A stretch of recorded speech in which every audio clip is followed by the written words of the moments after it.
Good evening and welcome to Ask Ligonier. I'm your host, Nathan W. Bingham, and this evening we'll be answering your biblical and theological questions live. If you'd like to submit a question this evening, you can send us a tweet using the hashtag Ask Ligonier. You can send us a message on Facebook, or basically leave a comment wherever you're watching the live stream this evening. Now, my job tonight's pretty easy. I've got the simple job. I just have to ask the questions that you're asking. The man who is in the hot seat that's got the difficult job this evening, actually answering those questions, is the new chairman of Ligonier Ministries. He's also a Ligonier teaching fellow, Dr. W. Robert Godfrey. Dr. Godfrey, thank you for joining us this evening. Thank you, Nathan. I think I'm here under false pretenses. You said this would be easy tonight, and now all of a sudden I'm in the hot seat. I'm nervous. I'm a wreck. All I can promise is it's going to be easy for me. Well, as I said in the intro, you are the new chairman of Ligonier Ministries since Dr. Sproul's homegoing last year. Yes. In this new role for you, and this new vantage point looking into the ministry, what encourages you about the ministry and the work of Ligonier? Well, a big part of what encourages me is how effectively Dr. Sproul and those who worked with him planned for the future. They knew he would not live forever in this world, and they really made very effective plans in terms of the administration of the ministry, in terms of the group of teaching fellows that continue to teach in the spirit and tradition and truth that R.C. Sproul pursued. And so it's just remarkable how in the providence of God, R.C.'s, whose health had been fragile for a number of years, was spared long enough to see all these plans he had made come to fruition in a ministry that's in a wonderful position to go on with its educational and teaching task and its commitment to faithfully teaching the Scriptures and the gospel of Christ. It's very exciting to see how well R.C.'s plans have actually been realized after he's gone from us. Well, events like tonight, answering live questions, really is nothing new. We've done a number of these live events over the years, and throughout Dr. Sproul's ministry, he frequently held Gab Fests, as he called them, or Ask RC events. Yes. So this is nothing new, but the complaint that I've only ever heard about these events is, why didn't you get to my question? So it's almost become a little bit of a tradition for us to try and fit in some lightning rounds to try and get to as many of the questions that have been submitted to as possible. So would you be open to beginning with the lightning round, maybe using this as a way just to warm up for the night? What if I said no? I would probably still throw to a lightning round. Yeah, so let's go ahead and do that. In the interest of full disclosure, I'm a historian, not a theologian in the great tradition of R.C. Sproul. But being a historian, I've studied a lot of the history of theology. So while not being R.C. Sproul, I'm glad to be here and to try to do my best in answering questions that are fast or slow. You know, a lot of people come up to me and say, could I ask you just a quick question? And that happens so often, I'm tempted to say, could I have a slow question? But if you want to do a lightning round, that's fine. Okay, and for a little bit of a definition of terms, lightning round, we'll try and answer in 60 seconds or less. Okay, should I stop being so obnoxious, or is you finding this entertaining? I'm sure people watching it are enjoying themselves this evening. So it's just you who are not enjoying. Me. Okay, that's fine then. I don't care about you. Well, the first question. Actually, Nathan and I are friends, and have been up to this point. So it's all in good fun. It's all in good fun. Yes. Well, our first question is coming from Facebook. The question is, which books would you recommend as the best on church history? That's a huge question, and maybe difficult for a lightning round, because aside from my teaching series produced by Ligonier on DVDs on all of church history, it's hard to find a single text that covers church history. So for people who are really interested in reading in church history, it's often the case that you want to find the best book on a given period or a given topic. For example, we've just been through the 500th anniversary of Martin Luther nailing the 95 Theses to the church door in Wittenberg. And so there were many, many wonderful studies written of Martin Luther that could be recommended. Still, one of the great ones is a really old one now, Roland Bainton's Here I Stand. Very scholarly, but also very readable. So it really depends on what period you want to look at, what you want to cover. And so it's a hard question to answer. So that's the lightning round answer, right That's there. the lightning round answer. Get the DVD series that Ligonier has produced on church history. Excellent. We'll talk about that more later in All the right. night. But another question from David. He's on Twitter. His question is, what is the biblical proof text that the Sabbath changed from Saturday to Sunday? That's a great question, and I love the implication of the question, namely that the Sabbath did change. Part of the problem we face in our time is a lot of people think the Sabbath is entirely passé. One place I'd begin is with Revelation 1:10, where John says, I was in the Spirit on the Lord's day. For those who think that the Sabbath is completely ended with the coming of Jesus and that all days are alike in the new covenant, they misuse a statement of Paul. The fact that John says there is a Lord's day in the new covenant shows there is a day set apart in a unique way for the Lord. And so that's a place to begin. I think Colossians chapter 2, which talks about the Sabbath being past, shows that the old Sabbath, the Sabbaths literally in Greek, are passed away. And then we look at the apostolic practice of frequently meeting on the first day, and we begin to see this pattern emerging from the New Testament, that whereas Jews rested on the seventh day, Christians rest and worship on the first day. And then I think theologians have helpfully theologized that. They said, when God created the world, he gave all mankind, not just his people, all mankind before the fall, the Sabbath day, to establish a pattern of work and then rest. But with the coming of Christ, that pattern changes because Christ has brought that ultimate rest to us, so we begin with rest and then we work out of that rest. And I think that's a really helpful way of thinking about why God changed this so that the resurrection of Christ is absolutely central in the life and experience of the church. We have a question from Jerry on Facebook. They're asking, is it scriptural for just one elder or pastor to be the overseer of a local congregation? Well, I think we have to be careful to realize churches find themselves in different circumstances, and so not every general answer applies to a church in some extreme situation and difficulty. There was a great church order in the latter part of the 16th century drawn up by the Hungarian Reformed churches of happy memory. And that church order covered all the normal things about how a church should operate and function. And then the last article said, and for the brothers living under the Turk, they should do the best they can. So there are extreme circumstances where we have to do the best we can. Generally speaking, the pattern established, as we see in Acts 14, is that wherever Paul went, he established churches with elders. And so I think there ideally is a plurality of leadership in the local church, because we all have our limits. We all have questions and lightning rounds that we can't answer and therefore need help and other people to come alongside. So I think the general pattern is a multiple leadership in the local church. On Instagram, Nathan, not me, but someone else, is asking, when is Dr. Godfrey going to publish a book on the book of Revelation? As soon as Ligonier is willing to publish it. I have the book done. I have figured out the book of the Revelation. I alone in the whole history of the church have figured this out. Does that sound just slightly arrogant and proud? I said that to one of my faculty members at Westminster Seminary, California, and I said, I have my own outline of the book of the Revelation. Should I worry about myself? And he said, everybody has their own outline. So I do have an approach that I think is pastoral and helpful, and I do hope not too far down the road that may be published. All right, Puritan Wise on Twitter is asking, who is your favorite woman of the Reformation and why? I suppose my favorite woman is Jeanne d'Albret, who was Queen of Navarre and was the mother of the man who became Henry IV of France. And she was a very well-educated and learned woman. She was a very pious woman, and she was selflessly devoted to the cause of Reformation.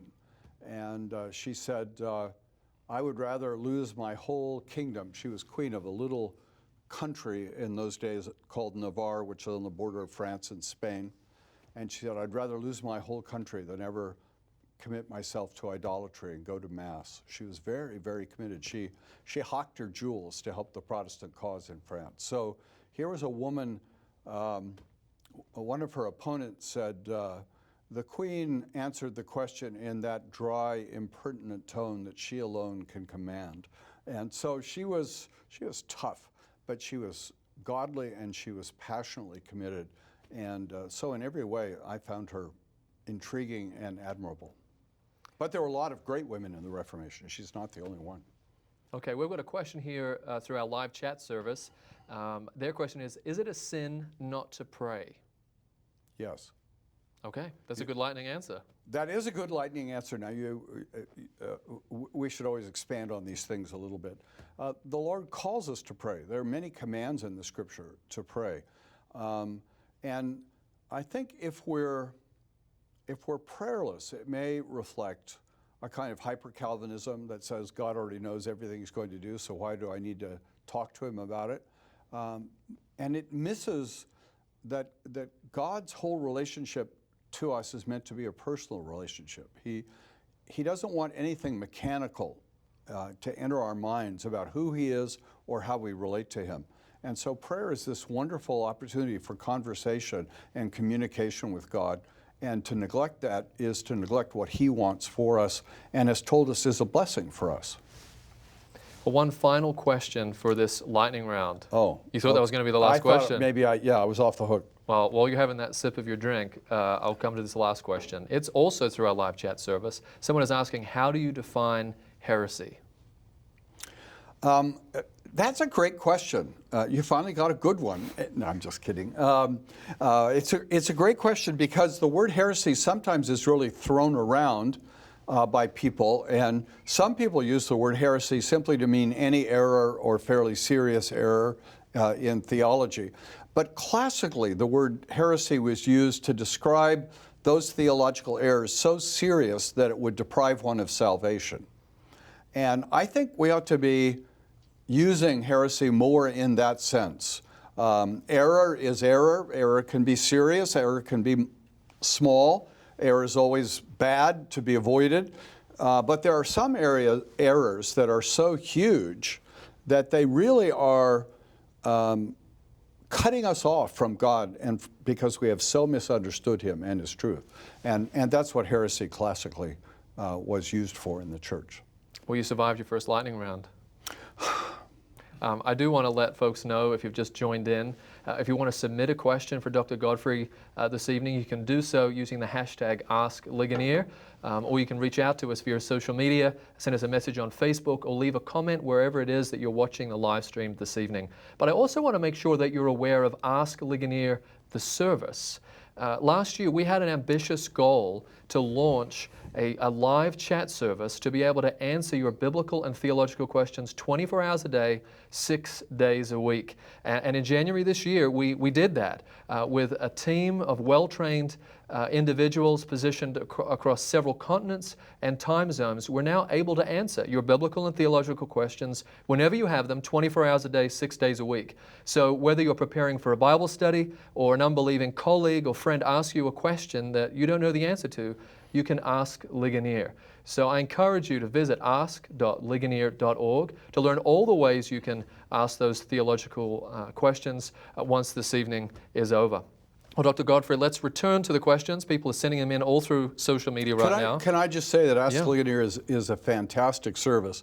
And for those of our listeners who don't speak Australian, ask is spelled A-S-K because ask is an interestingly curious word as to how it might be spelled. It's true. Hopefully it popped up on the screen so people could read the spelling. See, this is all this technology that I have no acquaintance with. So, but Ask Ligonier. See, you're becoming an American right before our eyes. It's maybe a wonderful thing. Well, we have a question from Brandon here on Facebook. Brandon is asking, how does God's sovereignty not do violence to the will of man, as the Westminster Confession says?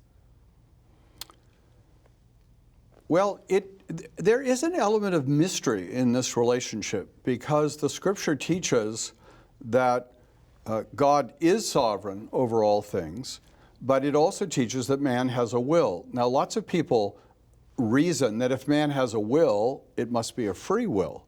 But the Scripture doesn't actually teach that. Man has a responsible will. Man has the responsibility to exercise his will as God directs him in God's revealed word. But we also know that God has a hidden will, a will that he keeps to himself, a sovereign will by which he directs all things and accomplishes all things. And he is able to do that without a violation of the will of man. Again, it's not that man has a free will in this process.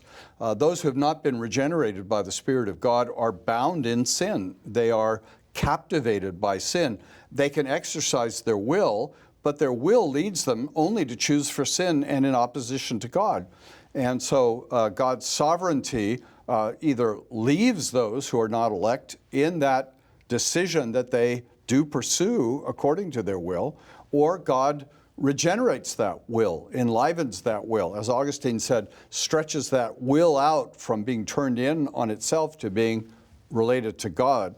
And so God does remain sovereign, but man never becomes just a beast or a machine in the presence of God. Brock on Facebook is asking, does every truck driver, janitor, accountant need a specific divine calling to do their exact job, like, say, a pastor might? Well, I believe that every person who is a Christian and is seeking to serve God, in whatever they are doing, are fulfilling a calling in the service of God. Now, the idea of calling relative to the ministry and to other words of life, other activities of life, can sometimes be turned into a very mystic kind of thing, so that in order to be a minister, you have to have some kind of tingly feeling or some kind of experience of a voice, some people would teach, or other sorts of things. That's not what classically Reformed theology has taught. Yet there certainly is the teaching that God, in a kind of special way, draws people to the ministry. For those who are not drawn to the ministry, they ought to see their work as a service to God, and in that sense, a calling from God. But I don't know that that necessarily means that the high school student should sit around wondering, am I called to be a janitor? Am I called to be an auto mechanic? Am I called to be an insurance salesman? I don't think you should wait passively for the Lord to whisper what the answer to that question is. We ought to be active in the service of the Lord.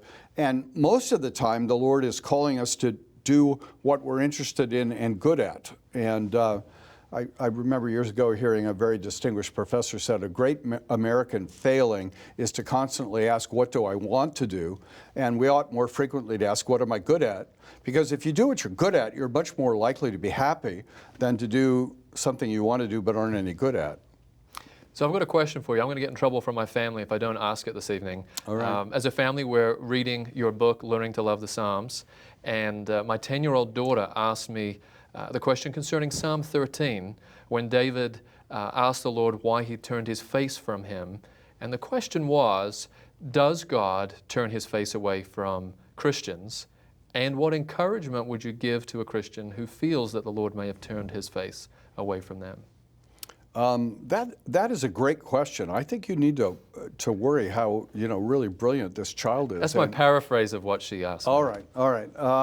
Well, the great Aaronic blessing that God gave to the priesthood in Israel to lay upon Israel, to bless Israel, was that the Lord's face would shine upon them. And this was an expression of the happy relationship, the blessed relationship, the positive relationship that would exist between God and his people. And when the people have fallen into sin, or when they have fallen into misery and suffering that they can't immediately relate to sin, they had this sense that God was not as near to them as they desired, and it was not so obvious that God was blessing them as they wanted him to. And they described that as God turning his face away from them. And so we could say it's almost like an eclipse of the sun, whereas when God turns his face to us, there's a brightness, but when he turns his face away, we do experience a kind of darkness. And it can be a real spiritual sadness. It can be a time of spiritual distress. It can be because of our sin, but it can also be just because of the misery of the world in which we live. And it should always be an occasion to turn us to seek Him and to try to find His face again. The question I'd like your daughter to answer for me is, what exactly is going on in Psalm 39, where near the end the psalmist says, "O Lord, turn your face away from me, that I may be glad again." And that's so intriguing. I've tried to preach that text a number of times. I can't quite figure it out. What seems to be happening there is the psalmist seems to be saying, sometimes, Lord, you're so close to me that I can hardly breathe. Give me a little space. And I don't know whether the psalmist is saying that out of faith or out of sin. It's a very remarkable passage, I think. But it shows that ideally we want to be close to God. We want to have a strong sense of the presence of God. But the presence of God can be overwhelming at times. And that's one of the things I love about the Psalms. It gives us words in many different circumstances of life. When we're really down and feel God is away from us, we have Psalm 88. In times of great joy and celebration, we have any number of Psalms. So the Psalm, that's why we really need to know the Psalms, so we know the right one to use in the various experiences of life. Well, if my daughter has any insights, I'll let you know. Please do. I'm really looking for help. Well, we have a question from Esther on Facebook. They're asking, if you believe in Arminian doctrine, can you be saved? That's a great question. That was asked of William Ames at the Synod of Dort. You may have heard I've written a book on the Synod of Dort I have heard. Chris Larson thinks we'll sell 10, 20 copies of. But in that book, I talk about how William Ames, who was a great English Puritan and had to flee from England because he wouldn't conform to the Church of England, he was a Congregationalist, and had found a home in the Netherlands among the welcoming Dutch. And William Ames was the personal secretary to the president of the Synod of Dort in the early 17th century. Is this more than you wanted to know? No, this is good. It's not a lightning round, so this is good. Okay, so I can go on and on. And someone came to William Ames and said, is Arminianism a heresy? Which was a question in that old sense of heresy. Is Arminianism a theological error so serious that it will deprive someone of salvation? And Ames, a staunch Calvinist, a staunch Puritan, responded by saying, no, Arminianism is not a heresy, but it is a serious error tending to heresy. And what you see at the Synod of Dort is that already in the 9 years between the death of Jacob Arminius, who was the father of Arminianism, and the meeting of the Synod of Dort, Arminius died in 1609, you remember, and the Synod met in 1618. In those 9 years, Arminianism had really radicalized and become more and more Pelagian. And I think Ames had a sense of that Arminianism is an unstable theological position. So it may be a position that tries to really emphasize grace, but it ends up usually more and more emphasizing free will, and instead of focusing on God, focusing on man's response. And the more you focus on man's response, the greater danger you are in of moving into a kind of heretical position that religion is about man, not about God. A number of years ago now, I think in the late 1970s, J.I. Packer wrote a really helpful and insightful essay called Two Arminianisms.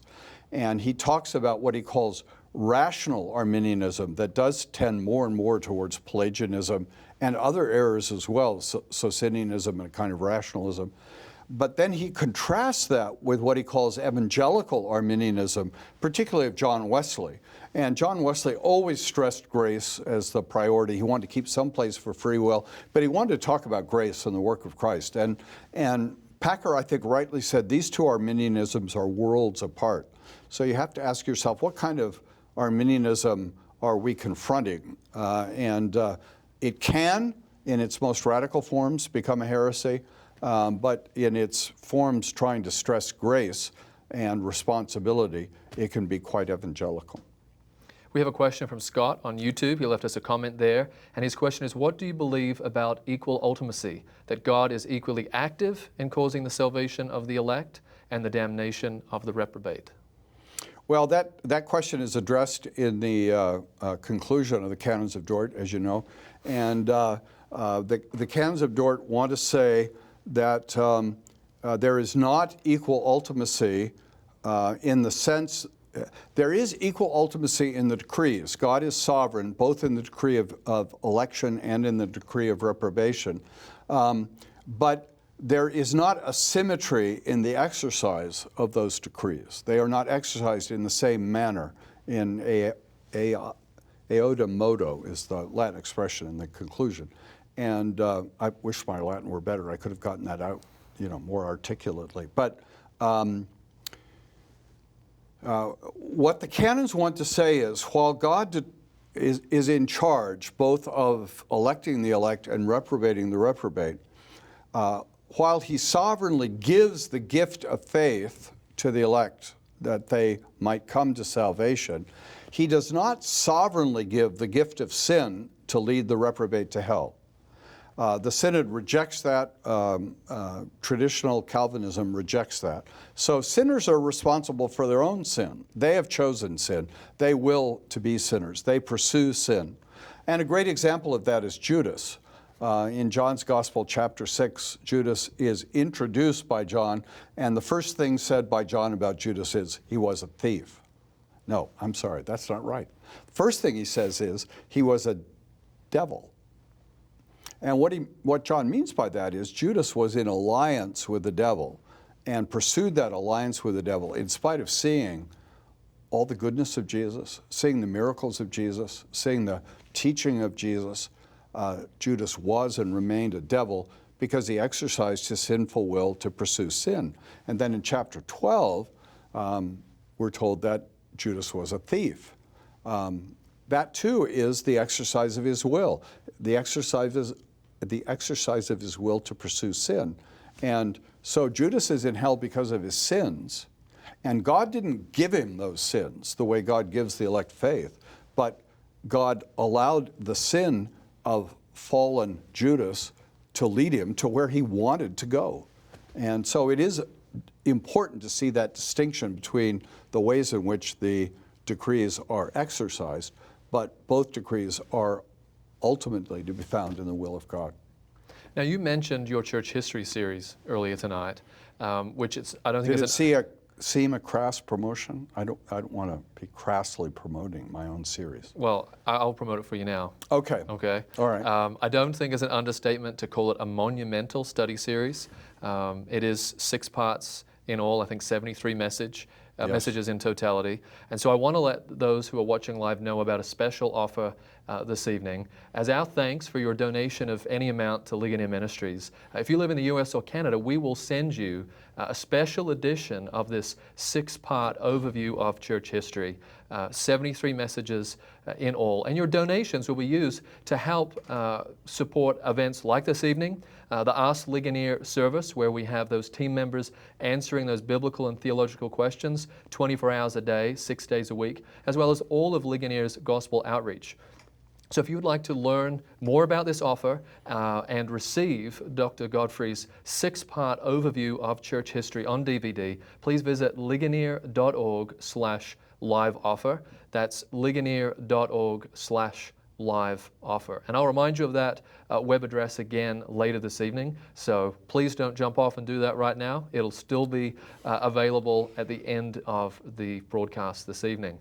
You know what's intriguing, Nathan, is that when we completed that series and Chris Larson came in and said, that's 73 lectures you've given, my reaction was, my feeling about it as we went along was I didn't have anywhere near enough time. Church history is so complex and so interesting that 73 lectures seems like a serious abbreviation of all that needed to be said. But it's a place to begin. Yes, I was going to ask you how you fit it all in 73 messages. Well, there was an awful lot left out. So, I think the danger that historians have is that they get so excited about their work that they tell you so much detail that you get lost in the detail. And it's really critical, especially I think for us as Christians, when we look at the history of the church, to see the big picture, to see the movement of church history, to help us understand how we got to where we are today. We can only really understand ourselves and our strengths and weaknesses as we see how we've been formed by past generations, and that's what I try to do in the series. Well, I do hope that many of those watching live go to ligonier.org/live offer and take advantage of that limited time offer there. Your donations, again, will help support the gospel outreach of Ligonier Ministries. Well, let's get back to some of the questions, Dr. Godfrey. Pamela on Facebook is asking, is your background from the Reformed, Covenant, or some other type of theology? How has that shaped your view of history? Do you understand that question? Well, I'm not sure exactly what's involved in the phrase Reformed Covenant. Yeah, Reformed, Covenant. Oh, Reformed, Covenant. Yes. Yes, very important. I've written a little book about my own personal spiritual journey because I was raised in a Methodist family, and it was in high school that I fell in amongst the Dutch Reformed and started going to a Reformed church, and that was where I was converted. So from the very beginning of my active Christian life, I was in Reformed circles, and those Dutch Reformed circles both embraced the Reformation as it was expressed in, say, the Heidelberg Catechism and the Belgian Confession of the 16th century, but they also very much embraced the developing covenant theology that became more articulated as a system in the 17th century. So Reformed and Covenant, in my experience, and I think properly for us today, are mutually supportive notions. Covenant helps us understand how the Bible holds together, Old and New Testament, covenant of works in the garden, covenant of grace after the fall into sin. It helps us understand the work of Christ. Christ came to fulfill the covenant of grace and to actualize the covenant of grace. Did I say that wrong? He came to fulfill the covenant of works, to actualize the covenant of grace for us. So covenant is really helpful, both to understand Christ and to understand the way the scriptures are put together. And I think really deepens our appreciation of the character of Reformed theology. Well, I'm glad I got that comma in there. Yeah, very important. Very important. I was really at sea until I heard about the comma. We have a question from Facebook. The question is, I've heard it said that many of the early church fathers interpreted the rock in Matthew 16 as being Peter's confession. Is this true? I would say if this were the lightning round, we could say true. The notion that Peter himself was the rock rather than his confession being the rock seems first to be articulated by a bishop of Rome in the 3rd century. Now, the 3rd century is very early relative to us, but it's a long time after Jesus, 250 years after Jesus. And this is a sort of solitary point of view of the Bishop of Rome initially, not even followed up by all later bishops of Rome in the ancient church period. So yes, I think generally speaking, the notion that Peter himself was the rock is a relatively late development in the Western church, never in the Eastern church, and in the later part of the ancient period. And many earlier interpreters would have seen that differently. We have Jason on Facebook is asking, when is it appropriate to change church membership? That's a very interesting question, and obviously an important question. There are a number of reasons why it might be appropriate to change church membership. If you are in a church where you feel you're getting no spiritual nurture, you might not conclude the church is in desperate error, but for the sake of your own soul, or maybe for the sake of your children or for your family, you might need to change churches. I don't think that's wrong. We are not bound to a single congregation, it seems to me, for life. unless there's some overwhelming reason that you have to leave. Clearly, if serious error is being taught in the church, that's a reason to leave. The Reformed have always said there are three marks of the true church. There's the faithful preaching of the gospel, there's the faithful administration of the sacraments, and there's the faithful exercise of discipline. If any of those marks of the church are missing in your local congregation, maybe that's a good reason to leave, unless you think you can stay and make a difference and help the church to change. That's why this is a slightly difficult question, because I don't think we're chained to the local church, but we certainly don't want to leave the local church to avoid discipline if we're in the wrong, and that happens way too often on the American religious scene. And so the great point is to be part of the church, to be as helpful as we can to the church, and then if there are real spiritual reasons, either error or our own individual spiritual need, then it may be good to move. I think one of the challenges or ways I've heard people ask this question is whether there's an obligation on them to stay to try and bring change or reformation to their local church. Well, I've always advised people, if you think there's a realistic possibility that you could bring change, then it might be good to stay. But I've known an awful lot of people who stayed in situations where clearly they're not going to be able to change things, and you don't want to stay just to be a troublemaker. It seems to me that's not really a helpful stance to take. So if you can realistically hope to see change, then I think there might be real value to staying. But otherwise, as I say, for your spiritual well-being and for the sake of your family, you may want to change. I think it's really problematic to go to church every week and come home angry. If that's the situation you find yourself in, that may be an indication you need to rethink where you are and why you're there. Well, we have Lulu on YouTube, and they're asking, is the social gospel issue going to cause a serious problem for the Reformed movement? That's a great question, and one that could go in a number of different directions. And again, it would be interesting to know exactly where the question's coming from. This is, I find, always a frustration with answering questions, because it's really important to know what the questioner really wants to know, and sometimes a one-sentence question doesn't convey all of that. It is certainly true that the gospel has social implications, and that as the gospel changes the lives of individual Christians, the gospel ought to change the life of the Christian community, and the Christian community with changed lives ought to hope to see changes in the interests of love and justice more broadly in society. The problem always comes, and it came at the time of what was first called the social gospel, late 19th, early 20th century, that a concern about social justice replaces a concern about sin and mercy and grace and the work of Christ. And some people get so caught up in trying to change this world that they lose all sense of how Christ has come to change our hearts. And that's where the danger, I think, is of overemphasizing a social gospel. It's probably not, that phrase itself is probably not a good idea. There is the gospel of our Lord Jesus Christ, the gospel of his death on the cross for sinners, the gospel of a call to repentance and faith.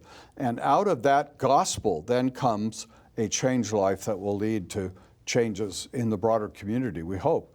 I think it is certainly true that we don't want to have a gospel that never changes anybody. But it's not the change that is the gospel. And so we have to keep these categories really quite clear in our own minds. And it is a danger to so become obsessed with social justice that we lose a clear understanding of the essence of the gospel in itself. We should work for change in the interests of love and justice, as I said, in society. We have to recognize we're not going to create by our activities a new heaven on earth. And we ought to try to reduce the misery in this world, but we should be realistic about the limits of what that change can actually accomplish. Well, we're going to go to one more question before we attempt another lightning round. But this question, not a lightning answer, full-length answer from Daniel. He's on Facebook, and the question is, my current church pastors seem okay enough to encourage church members to pursue the gifts of speaking in tongues. How do I deal with that? That's a great question, and the way to approach it, of course, is to approach it exegetically. What is speaking in tongues in the New Testament? And certainly in the book of Acts, it's really quite clear that the speaking in tongues was the gift of the Holy Spirit to enable Christians to speak in other languages than the one they had been raised speaking for the interests of missions and evangelism. And we see that in Acts chapter 2, don't we? They heard people speaking in their tongues. All these people had come together in Jerusalem. Their native languages were very varied from the Mediterranean area, and as the apostles spoke in tongues, they heard their own languages being spoken. And it's interesting that early Pentecostalism in the late 19th, early 20th century really believed that the gift of tongues would be the gift of foreign languages to aid missionary activity at the end of the age. So, of course, what has happened is that most of the tongue speaking in our time isn't really a foreign language to aid missions, but it's often described as a kind of prayer language, liberating the individual Christian to kind of spontaneously communicate with God. And the first question would be, do we actually find that in the Bible anywhere? Is that what the Bible teaches anywhere? I'm not really convinced that you do find that in the Bible anywhere.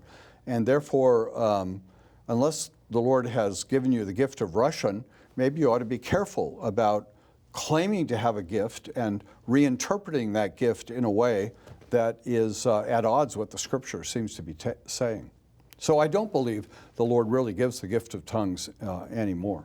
Okay, well, we're going to go to a lightning round, 60 seconds or less. Okay. Just because we've got lots of questions coming in. We want to get to as many as possible. Daryl is asking us on Facebook, are babies capable of sinning? Has Daryl ever had a baby? Augustine wrote in his Confession a great statement, the apparent innocence of babies is to be linked to the weakness of their bodies, not to the purity of their souls. And so, yeah, I think babies have a kind of selfishness from very early on that is sinning. And I don't want to hear from irate mothers about how sweet and innocent their children are. Okay, they really are selfish. We won't let any of their comments come through. Okay, all right, that's a deal. All right, Edgar is asking, given your writings on psalm singing, are you an advocate of exclusive psalmody? I seldom say that in public. Another good lightning answer. I love the Psalms. I think we need to sing the Psalms more. I would personally be content only to sing Psalms. There. Okay. Brian on Twitter is asking, if you could choose one Old Testament book to study, which would you choose? Only one Old Testament book to study? Well, not only. If you could choose one, not only one. Oh. So I guess you could pick any. There's not a comma there? No comma. Okay. Well, certainly for me personally, Psalms has been the book that I've come to again and again and again and always find something new and delightful and helpful. Right now I'm doing a series for Ligonier on Deuteronomy, and I'm very excited about Deuteronomy. So I'm hoping maybe to teach an adult Sunday school class in our church in the fall on Daniel, and I've started to work on that, and I'm suddenly very excited about Daniel. So what I discover is whatever I begin to study, I'm really intrigued by, and it is a testimony to me. I'm trying to talk too fast in this lightning round. It's a testimony to me how profound and rich the Word of God is, that wherever you turn in it and wherever you invest yourself in it, you get such rich rewards. But Psalms is the short answer. Okay. Well, Bob on Facebook is asking, would you recommend attending the Ligonier 2019 He is Holy Conference? Oh, no. Stay away. Of course. It's a wonderful experience. If you've never been to a national conference, the experience of coming together with some 5,000 people to sing God's praise, to fellowship with people and make new friends, to hear some really fine speakers. It is just a really wonderful experience. And to organize a conference now around that theme that R.C. so loved, that was so foundational to his ministry, the holiness of God, I think it'll be a wonderful, rich experience, and I think it'll be wonderful for people to be there. Yeah, and if folks have not seen the trailer for that conference, if you go to ligonier.org/2019, that's 2019, they can see the trailer that has a compilation of Dr. Sproul teaching on the holiness of God. And just hearing his passion for that theme gets me excited. I'm looking forward to that conference as well. Absolutely, that's right. We have Mike on YouTube asking, what is a good source for learning Bible study methodology? Again, that's a question I'd love to ask for, follow-up and expansion. At our seminary in California, Dennis Johnson has published a series of books. One of them is called Walking with Jesus Through the Bible. And it's a wonderful aid to seeing how all the Bible points to Jesus. And I think that's at the heart of Bible study in many ways, to see how the Bible leads us to Jesus, encourages us to live in Jesus. And so the work of Dennis Johnson, Walking with Jesus Through the Bible, and then he's done a kind of more abbreviated version of that for people who are just starting out with it. And I think it's called Journeys with Jesus Through the Bible. But Dennis E. Johnson has done some really helpful work there. Okay. Nasil on YouTube is asking, what was Dr. R.C. Sproul's best sermon or lecture series, in your opinion? Oh, wow, that's sort of overwhelming. R.C. was such a master communicator, such a verbal communicator, that almost every time the last one I heard was my favorite.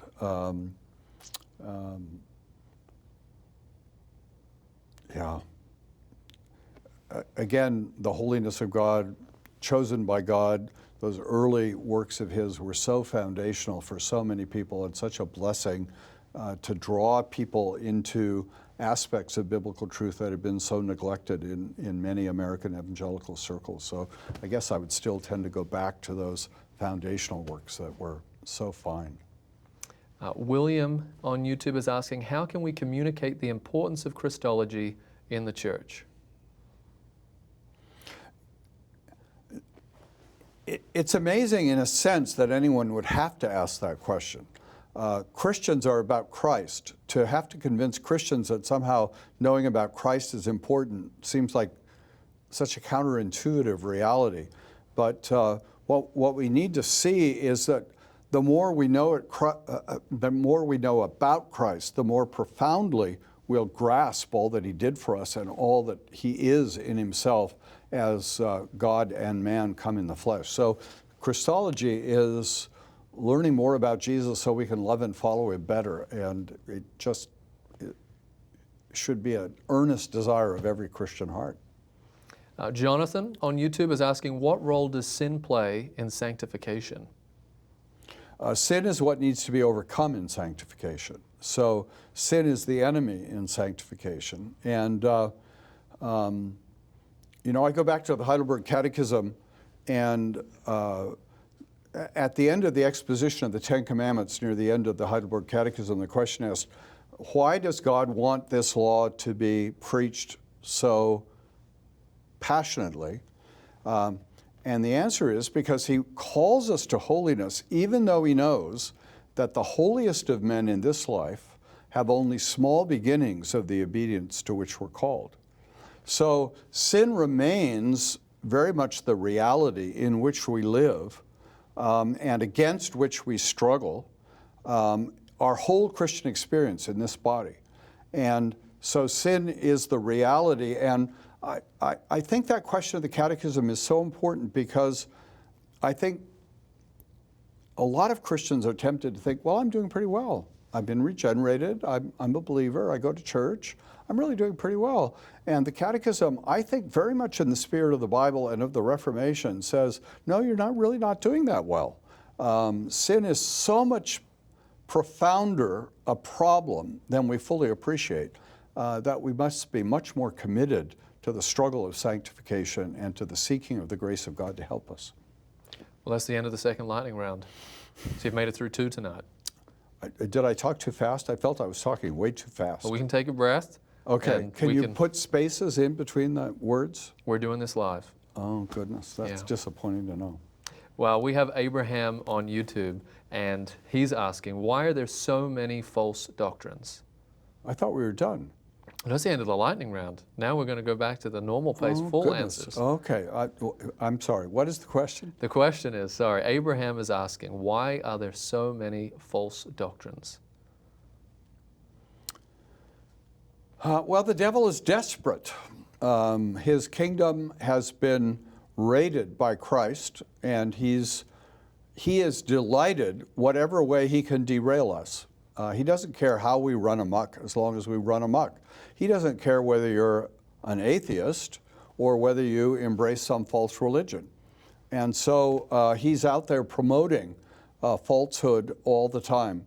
And regrettably, those in sin, those who have not been regenerated by the Spirit of God, are prone to all sorts of errors and confusion. And sometimes the people who are proudest of being post-Christian, they're now modern, they're scientific, they've grown beyond old-fashioned Christianity, are those most prone to all sorts of strange, bewildering, irrational kinds of intellectual commitments. And so we really shouldn't be surprised by these things. We should be saddened, but we should also be energized to try to hold up the light of the truth in the world.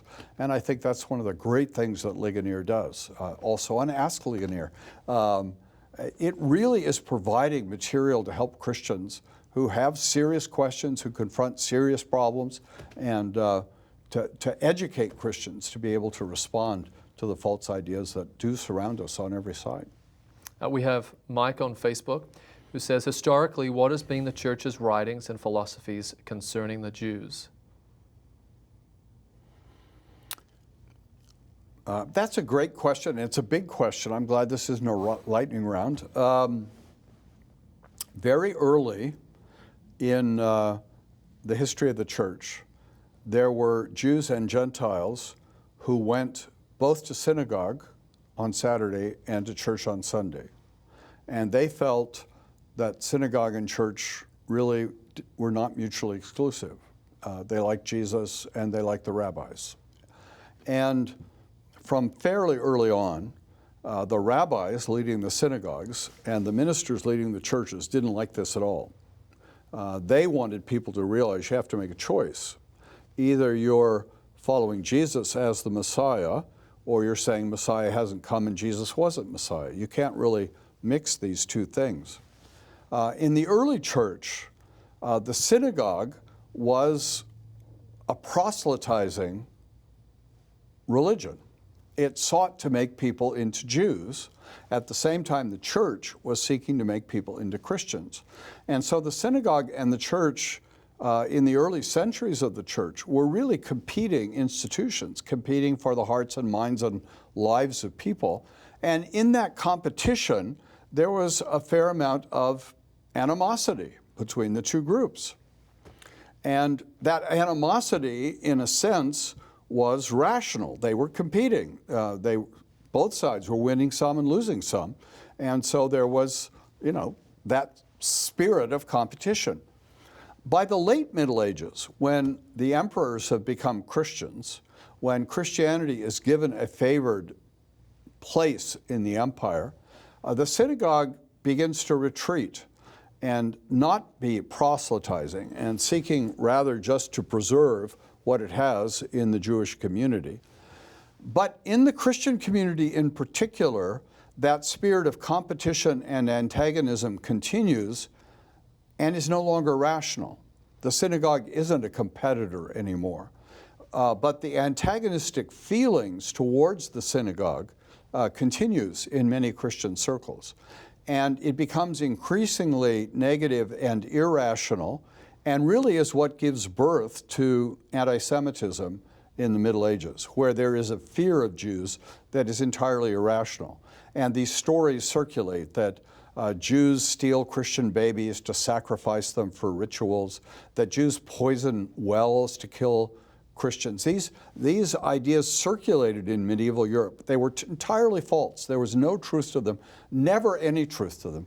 But it fed the irrational fear and antagonism towards Jews in the Middle Ages. And this has become then a very sad legacy of Western civilization, where there is a spirit of anti-Semitism, sometimes fed by the church, but living also outside the church, so that in the modern world, anti-Semitism found a root in, for example, fascism in Germany, that really had very little to do with Christianity and was really more a racial, supposedly scientific theory promoted by the Nazis, but was very anti-Semitic and opposed to the Jews in its life. And so this terrible legacy of anti-Semitism should be rejected and opposed by every Christian.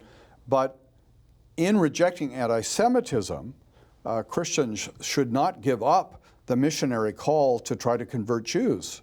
It is not anti-Semitic to say to a Jew, we want you to join our church. We love you so much, we want you to join our church and be one with you. That's not anti-Semitic. The rabbis don't like that. They don't like us trying to win Jews to the church. And I understand the rabbis don't like that. I'm not mad at the rabbis. They have a commitment to their religion. But our desire to see all the Jews, including the rabbis, join the church doesn't mean we're anti-Jewish or anti-Jew or anti-Semitic. It means we, for Christ's sake, love the Jews and want to see them come to accept Jesus as Messiah. We have George on Twitter asking, what is the best way to incorporate church history at a church without offering a separate class for it? Well, I guess I'm not sure why you wouldn't want to offer a separate class in church history, because it is a distinct sort of discipline. Certainly you can encourage some interest in church history by, in a sermon, occasionally having an illustration out of church history. You know, often preachers have, in talking about prayer, particularly the prayers of parents for their children, talk about how Augustine's mother, Monica, when she saw him leave the church and for a time really commit himself to an anti-Christian philosophy and lifestyle, how she prayed for him and beseeched the Lord to move him, and how the Lord heard those prayers, and Augustine gave testimony to Monica's prayers in his confessions. So history can be brought in as illustration to other kinds of teaching and preaching in the life of the church. And that may spark some interest in the hearts of people. But to really see not just episodes in history, but the movement of history, it seems to me you almost need a course dedicated to that to help people see that. Well, before we go to a couple of final questions for the night, I want to remind those that are watching live about the special offer we have. For a limited time, we will send you, as a thanks for your donation of any amount, a special edition of Dr. Godfrey's Overview of Church History. It is 6 parts in all, 73 messages. So if you're looking to do a special class dedicated to church history, this would be a wonderful resource for that. So if you live in the US or Canada, for your donation of any amount in support of Ligonier's Gospel Outreach, we will send you that special edition of Dr. Godfrey's Overview of Church History. It's a 6-part series. Simply visit ligonier.org/live offer. That's ligonier.org/live offer. Well, Dr. Godfrey, second last question for the evening comes from Jen. She's on Facebook, and she asks, what is your view on Proverbs 22:6 when it says to, quote, train up a child in the way he should go, and when he is old, he will not depart from it? I think often in the Proverbs and in other places in the Scripture as well, statements are made of general principles, of ordinarily true realities. And so we sometimes get in trouble if we take a verse like that and say, this is a guarantee that everyone who trains up a child in the way he will go can be assured that that child will follow in that path. We have the case of many godly parents in the Old Testament who see some children who did not turn out well. Now, of course, you could say none of us trains up our children the way we ideally ought to. None of us are the godly parents we would like to be or that we really ought to be. But I think the better approach is to say the Proverbs are talking about what is normally true, what is ordinarily true, what we can ordinarily expect, not that they're never an exception to these things. And I think history would say that parents who train up their children in the faith and in the church and educate them in the church very frequently see those children being and remaining faithful. Excellent. Well, one final question from Jennifer on Twitter. What are some of the future plans for Ligonier, and how do you plan to carry on the legacy and work of R.C. Sproul? Well, Ligonier, in a marvelous way, has all sorts of irons in the fire, we could say. And one of the things that Ligonier is doing that I find exciting is increasingly trying to help churches around the world, so that the Ligonier Study Bible is being translated into a number of languages around the world. I just heard that R.C.'s book on the holiness of God has been translated into Hungarian. That will please my wife. And so there's a Spanish study Bible, a Portuguese study Bible, a Chinese study Bible. How exciting it is to think that these major language groups around the world are going to have Bibles with wonderful Reformed notes to help people study them. So that's just one of the things that Ligonier is doing. You're mentioning of Ask Ligonier. This is a huge project to take all of the teaching and all of the wisdom of Ligonier over many decades and now making it available in some kind of technological form that I don't understand, to answer people's questions.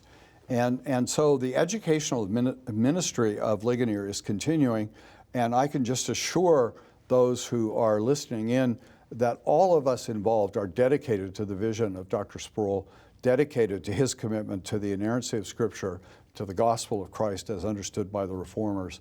And we are working every day to remain faithful to that vision and to advance it around the world. Well, thank you, Dr. Godfrey, so much for your time tonight. Thank you. Great to be with you, And more or less. And thank you to everyone who joined us live, particularly for those who submitted questions. And although this evening is a special event, I do want to make sure that you're aware that you can ask your biblical and theological questions 24 hours a day, 6 days a week.